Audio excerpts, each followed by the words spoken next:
और मेरे सुरवीरों कैसे हो।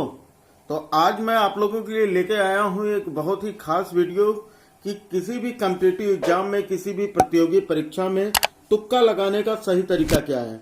बहुत सारे बच्चे सर्च करते हैं इस टॉपिक पर, लेकिन कुछ खास वीडियो मिल नहीं पाई, तो इसलिए मैंने सोचा क्यों ना अपना पर्सनल एक्सपीरियंस बताया जाए। तो वीडियो को पूरे लास्ट तक देखना, ठीक है, तो आपको सारी बातें समझ में आ जाएंगी। लेकिन वीडियो शुरू करने के पहले एक बात मैं बता देना चाहता हूं कि सफलता की कोई शॉर्ट ट्रिक नहीं होती।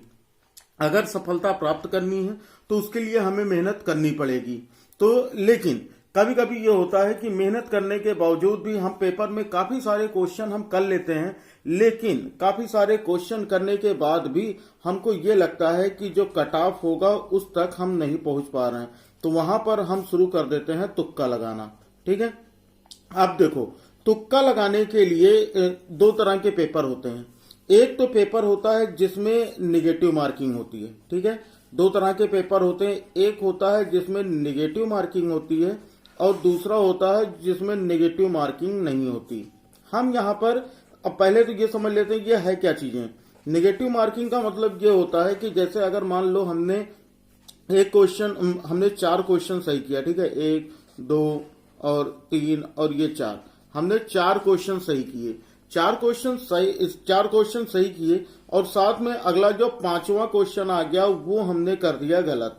तो 5वां क्वेश्चन अगर हम गलत कर देते हैं तो इसमें अगर नेगेटिव मार्किंग हमारा 1/4 होता है तो हमारा क्या हो जाएगा, इस 4 में से हमारा 1/4 क्वेश्चन जो होगा वो गलत हो जाएगा। बताओ, ये बात आई समझ में।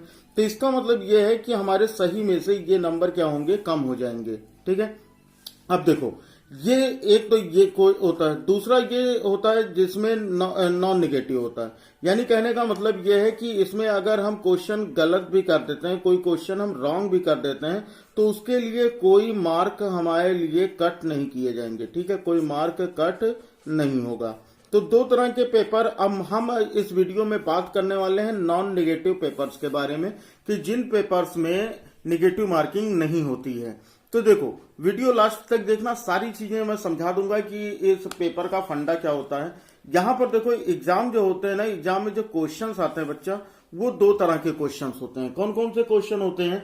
एक तो ये होता है जो भी पेपर होगा आपका, ठीक है, जो भी पेपर होगा इसमें क्या क्या चीजें, एक तो ये होगा, पहला क्वेश्चन तो ये होगा, आता है मगर 50-50। ठीक है, आता है मगर 50-50, यानी कोई भी क्वेश्चन है उसमें हमको काफी सारे क्वेश्चन आते हैं और कई सारे क्वेश्चन ऐसे होंगे जिसमें हमको 2 ऑप्शन में डाउट हो जाएगा।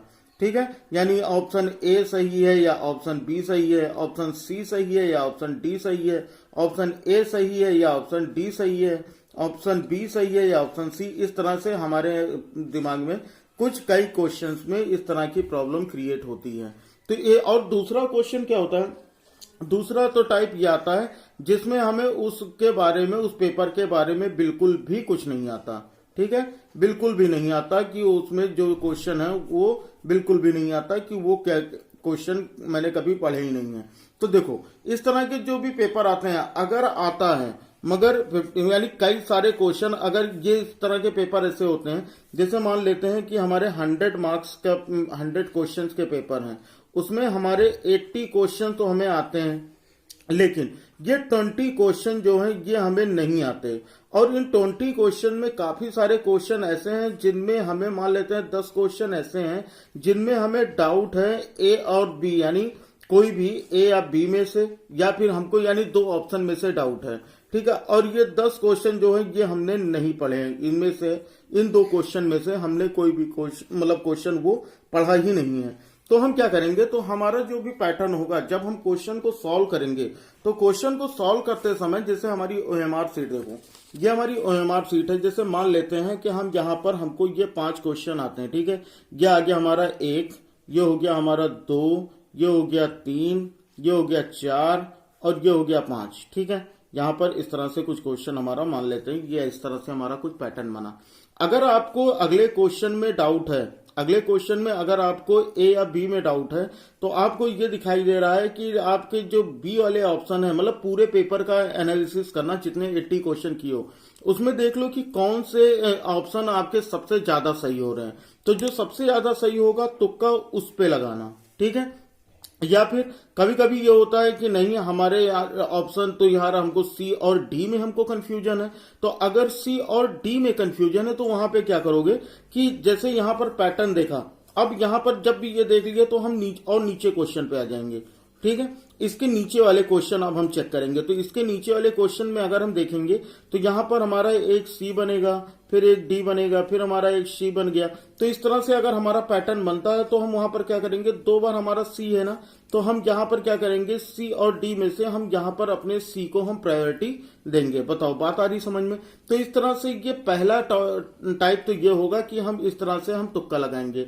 दूसरी चीज आती है कि कभी कभी ये होता है कि हमको चारों में कंफ्यूजन हो रही है कि हम चारों में से हमको ऑप्शन नहीं सही लग रहा है, तो वहां पर अपने क्वेश्चन का पैटर्न देखना कि जैसे वहां पर जो भी सेट देखना, जब आपको आता रहेगा तो वहां पर आप 5-5 के सेट देखना, ठीक है। उन 5-5 के सेट में देखो कौन सा ज्यादा सही हो रहा है। तो जिसमें ज्यादा सही हो रहा है, जैसे पहले के 5 सेट में आपको बी ज्यादा सही मिला, दूसरे के 5 सेट में आपको ए ज्यादा सही मिला, ठीक है। तो अगर मान लो इसमें सही मिलता है 2 1 2 3, मान लो ये 3 यहां पर चले आते हैं, ठीक है। ये वाला समझ लो, जैसे मान लो कि यहां पर जो ये 5 क्वेश्चन था, यहां पर हमारा ए सही हुआ, उसके बाद फिर हमारा बी आ गया, फिर सी आ गया, उसके बाद फिर हमारा बी आ गया। अब हम अगले में मान लो कि हमको इस वाले में हमको यहां से ये क्वेश्चन ये आंसर मिला, फिर हमको ये आंसर मिला, फिर हमको ये आंसर मिला, उसके बाद हमको ये आंसर मिल गया ए। अब हम यहां पर जो हमारा ये वाला क्वेश्चन जो छूट रहा है जिसमें हमको डाउट है, तो इस क्वेश्चन में हम क्या करेंगे कि यहां पर जितने, जैसे हम यहां पर देखें तो हम इस 5 वाले को छोड़ देंगे, ठीक है। यहां 5 वाले को हम इसको छोड़ देते हैं, तो हम यहां वाले पे अपना देखेंगे इस वाले में कि हमारा कौन सा ज्यादा सही हो रहा है। तो हमको यहां दिखाई दे रहा है कि हमारा जो सी वाला ऑप्शन है वो ज्यादा सही हो रहा है, तो इसलिए हम यहां सी पर टिक करेंगे। बात आ गई समझ में। चलो ये तो इस तरह की चीजें हो गई। और एक चीज और भी ये याद रखिएगा कि अगर मान लो कि क्वेश्चन में आपको डाउट हो, जैसे जो भी क्वेश्चन बनते हैं ना, जो भी क्वेश्चन बनते हैं, जैसे अगर 100 क्वेश्चन आए तो इसमें 25 क्वेश्चन ऐसे होंगे जिनमें ए सही होंगे, 25 क्वेश्चन ऐसे होंगे जिनमें बी सही होंगे, 25 क्वेश्चन ऐसे होंगे जिनमें सी सही होंगे, और 25 ऐसे होंगे जिनमें डी सही होंगे, लेकिन वो रैंडम होंगे। ये हमको नहीं पता कि कौन सा क्वेश्चन सही है। तो ये जब आप देखोगे तो आपको हर 5-5 के ये सेट पे ये चीजें आपको पैटर्न समझ में आने लगेगा। ओके, तो यहां पर देखो बहुत आसान सी चीज है कि अगर आपको ऑप्शन में अगर आपको ए ज्यादा, आप पूरे काउंट करना, अगर आपको ज्यादा ए मिल रहा है तो आप अपना तुक्का ए पर लगाना, अगर आपने ज्यादातर बी मिल रहा है तो अपना तुक्का आप सी पर लगाना, और अगर आपका सी मिल रहा है या डी मिल रहा है, जो भी मिलेगा वहां पर वो आप अपना तुक्का यूज कीजिएगा। लेकिन ये कंडीशन ये भी देख लीजिएगा कि ज्यादातर लगातार ना आने पाए। जैसे अगर हमने मान लो ये सही हुआ, हमारा ये सही हुआ, ये सही हुआ, 3 हमारे ये सही हो गए, ठीक है। तो हम चौथे पे ए पे नहीं लगाएंगे, तो हम चौथे पे ए पे नहीं लगाएंगे।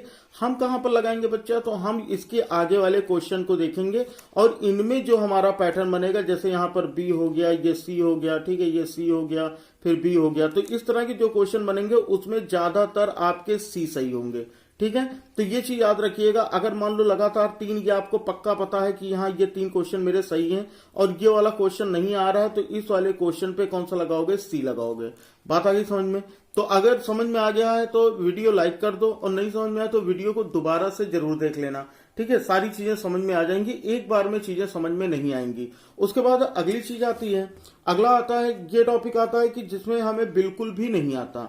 अगर बिल्कुल भी नहीं आता तो हम क्या करेंगे, अगर बिल्कुल भी नहीं आता तो इस तरह के बिल्कुल भी नहीं आता, तो बहुत से बच्चे होते हैं ना कि जो बिल्कुल नहीं आता फिर भी वो एग्जाम क्वालिफाई कर देते हैं। बहुत से ऐसे बच्चे होते हैं जिनको कुछ भी नहीं आता लेकिन उनका एग्जाम क्वालिफाई हो जाता है। कैसे क्वालिफाई हो जाता है, एक चीज ये समझो, जैसे अगर मान लो कि हमारा पेपर है, ठीक है, तो इस पेपर में क्या करना, अगर बिल्कुल भी नहीं आता तो कभी जैसे हम लोग जब पहली बार पेपर देते हैं हम क्या करते हैं कि हमको जो भी क्वेश्चन बनाने हैं तो हम कैसे बनाएंगे, हम यहाँ पर ए पर किया, उसके बाद बी पर किया, फिर सी पर किया, फिर डी पर किया, है ना, उसके बाद फिर सी पर किया। इस तरह से हम एक पैटर्न बनाते हैं। तो हमें पैटर्न नहीं बनाना है। हमें क्या करना है, हमको सीधी सी चीज ये है कि हम इसको 3-3 के सेट में डिवाइड कर लेंगे, 3-3 के सेट में हम डिवाइड कर लेंगे, ठीक है। तो जो पहले के 3 क्वेश्चन होंगे उसमें हम ए लगाएंगे, ठीक है।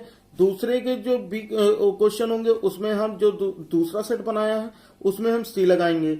उसके बाद जो हमने तीसरा सेट बनाया है उसमें हम क्या लगाएंगे, सी लगाएंगे, ठीक है। उसके बाद जो चौथा है उसमें डी लगाएंगे। उसके बाद फिर अगले पे आओगे तो फिर ए लगाओगे 3 पे, फिर 3 पे बी लगाओगे, फिर 3 पे सी लगाएंगे, ठीक है। तो इस तरह से यूज करना। लेकिन ये वाला जो होता है इसमें पूरी तरह से ये क्वालिफाई करने की गारंटी नहीं देता। लेकिन यहां पर होता है कि अगर मान लीजिए कि हमारा, एक तो वैसे भी हमको कुछ नहीं आता है, लेकिन अगर मान लीजिए कि हमारा ये पैटर्न काम कर गया, अगर हमारा ये 3-3 का पैटर्न काम कर गया तो हो सकता है हमारा एग्जाम क्वालिफाई हो जाए। लेकिन इस वाले पैटर्न में जो हम ये यूज करते हैं कि ये वाली जो डिजाइन बनाते हैं इस वाले में पॉसिबिलिटीज बहुत ही कम होती हैं। हमें क्या बनाना है, 3-3-3 इस तरह के सेट हमको यूज करने हैं, ठीक है। लेकिन अगर आप ये ट्रिक के भरोसे पूरा भी अगर आप पढ़ते नहीं है तो ये आपके लिए बहुत ज्यादा नुकसानदेह हो सकता है। इसलिए अपनी पढ़ाई कंटिन्यू रखिए। शॉर्ट ट्रिक के बारे में बिल्कुल भी न भरोसा रखिए कि शॉर्ट ट्रिक आपका काम आने वाला है। हो सकता है कि कई एग्जाम देने के बाद किसी एक एग्जाम में आपकी शॉर्ट ट्रिक काम आ जाए, लेकिन अगर आपको एक ही पेपर देना है तो वहां पर आपके पास केवल एक ही तरीका है, पढ़ाई। और अगर पढ़ाई के बाद भी कुछ क्वेश्चन बच जाते हैं तो उसमें ये आपको ये पहली वाली जो ट्रिक बताई है ये आपके लिए बहुत ही ज्यादा हेल्पफुल होगी। तो उम्मीद करता हूं कि यह आपके पेपर में ये सारी ट्रिक्स जरूर काम आएगी। अगर वीडियो अच्छी लगी हो तो वीडियो को लाइक कर दें, और अगर चैनल पर नए हैं तो चैनल को सब्सक्राइब कर बेल आइकन को जरूर प्रेस कर ले ताकि हमारे हर क्लास की नोटिफिकेशन आपको मिलती रहे। तो चलिए फिर मिलते हैं अगली क्लास में, तब तक पढ़ते रहिए, बढ़ते रहिए। जय हिंद, वंदे मातरम।